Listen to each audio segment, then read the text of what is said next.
یا یہ کہ وہ ٹھیک نہیں ہے.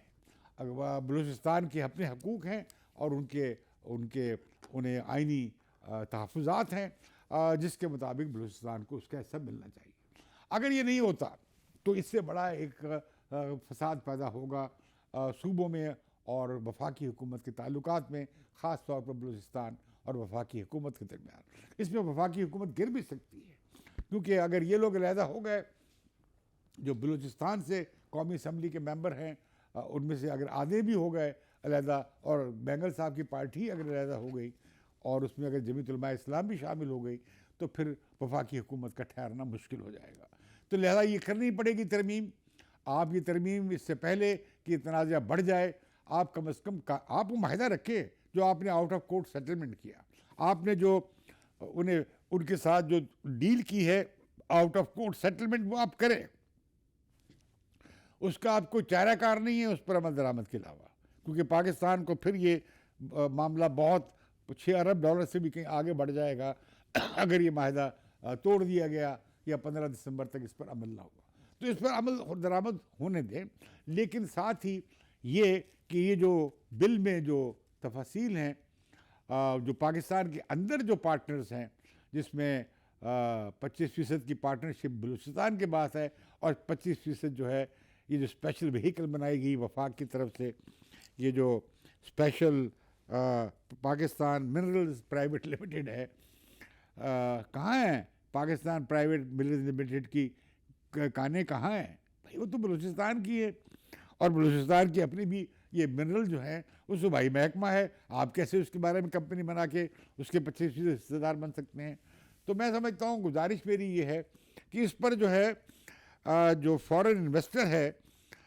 بیرک گولڈ کارپوریشن، انہیں کیا اعتراض ہوگا کہ اگر انہیں تو 50% شیئر ان کا چاہیے اور انہوں نے اس میں انویسٹمنٹ بھی کرنی ہے، اور انہیں تو وہ ملنا چاہیے، اس کی گارنٹی چاہیے، اور وفاق کو وہ گارنٹی دینی چاہیے، بجائے اس کے کہ وفاق 25% کلیم کرے، اور وہ کلیم کرنے کی بجائے جو وہ خرچ کرنے جا رہے ہیں، انویسٹ کرنے جا رہے ہیں، وہ بطور قرضہ وہ بلوچستان حکومت کو دے دے، اور بلوچستان حکومت وہ وفاق کو پے کرتی رہے جو انویسٹمنٹ وہاں پہ ہوگی. تو لہذا میں سمجھتا ہوں کہ اس قضیے کا حل، اچھا حل جو 18ویں ترمیم کے روح کے مطابق ہوگا، تو اس سے ایک نیا اعتماد پیدا ہوگا بلوچستان میں بھی، وفاق اور صوبوں میں بھی. تو میں سمجھتا ہوں کہ پاکستان کے لیے مشکلات کم نہیں ہیں. پاکستان ڈیفالٹ ہو سکتا ہے، اور پاکستان میں اگر الیکشن ہوئے تو پاکستان یقیناً ڈیفالٹ کر جائے گا. اب میں الیکشن کے خلاف نہیں ہوں، الیکشن ہونے چاہیے، لیکن 5-6 مہینے آگے پیچھے کرنے سے کوئی بڑا فرق نہیں پڑ جائے گا سیاسی اوکیشن میں. تو میں سمجھتا ہوں کہ عمران خان کو سمجھداری کا مظاہرہ کرنا چاہیے، انہیں ایک قدم پیچھے ہٹنا چاہیے. اگر وہ مارچ میں الیکشن کرانے میں کامیاب ہو بھی جاتے ہیں تو ڈیفالٹ ہوا ہوگا پاکستان کا، اور عمران خان کیا یہ سارے مل جائیں تو ان کے پاس اس ڈیفالٹ کا کوئی حل نہیں ہوگا. اور خاص طور پر عمران خان کے ساتھ تو شاید IMF، اگر وہ کامیاب ہو جاتے ہیں الیکشن میں، تو IMF کے ساتھ ایگریمنٹ بھی نہیں کر سکیں گے، کیونکہ وہ پہلے ہی ایگریمنٹ توڑ چکے ہیں. تو یہ جو کوشش کر رہی یہ حکومت، انہیں عمران خان کو سمجھنا چاہیے، یہ تو لائبلٹی لے رہے ہیں عمران خان کی. یہ تو جو عمران خان کے دور میں ملک جہاں پہنچ گیا تھا معاشی دیوالیہ پن کے حوالے سے اور IMF سے ایگریمنٹ توڑنے کے بعد، تو وہ تو سارا بوجھ انہوں نے اٹھا لیا ہے. تو عمران خان کو انجوائے کرنا چاہیے تھا کہ چلے یہ سفر کریں گے، یہ معاملات، یہ کانٹے چنیں گے، یہ سیاسی قیمت ادا کریں گے، فائدہ عمران خان کو ہوگا. لیکن عمران خان بہت ضدی ہیں، اور بعض اوقات انہیں سیاست کی پیچیدگیوں کا ویسے اندازہ نہیں ہے. وہ ایک طرح سے نوبس ہیں سیاست میں، لیکن انہوں نے بڑی سیاست کی ہے اس عرصے میں، اور انہوں نے اپنی پارٹی کے اثر و رسوخ کو بڑھایا ہے. اور لیکن اب وہ ایک بڑے مقبضے میں پھنس گئے ہیں. اگر انہوں نے 17 تاریخ کو واقعی اسمبلیاں توڑ پائے، اور اگر چودھری پرویز الہی واقعی تیار ہو گئے، تو مجھے شک پڑتا ہے کہ شاید وہ ان کا ساتھ نہ دے پائیں، کیونکہ وہ عمران خان کو بتائیں گے کہ دیکھیے آپ تو قتل کا مقدمہ بھی اور ہم مل کر درج نہیں کرا سکے جو آپ پہ قاتلانہ حملہ ہوا، اور ہم اتنا بڑا فیصلہ کر کے کس طرح کھڑے ہو سکتے ہیں. تو مجھے لگتا یہ ہے کہ عمران خان کو اگر پسپائی اس پہ ہوئی تو ان کے لیے بڑی شرمندگی کا باعث ہوگی. تو اس سے بہتر ہے کہ عمران خان کو کوئی فیس سیونگ دے دی جائے اور کوئی وے آؤٹ نکال لیا جائے. لیکن میں سمجھتا ہوں کہ شاید پاکستان کے مقدر میں ایک اور گھمبیر بحران ہے. ہمیں دیکھیے 3-4 دن کے بعد دیکھتے ہیں کیا حالات بنتے ہیں. تو ناظرین مجھے اجازت دیجیے بدلوں کی نشریات سے اور وش کی نشریات سے.